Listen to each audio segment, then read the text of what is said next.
in light of the conversations that I know were happening in your culture and history class this afternoon about the state of Yiddish,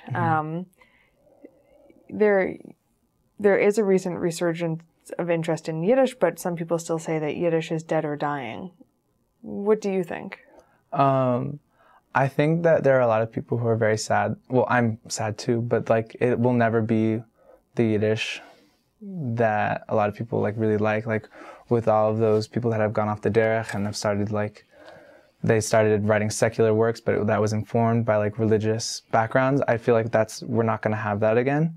But I don't feel like Yiddish is necessarily dead or dying because it's still an influence for a lot of people, like musically, artistically, and people are still studying academically. So I feel like saying it's dead is kind of over dramatic, but saying it's alive is also, it's just, I feel like it's taken on a new form.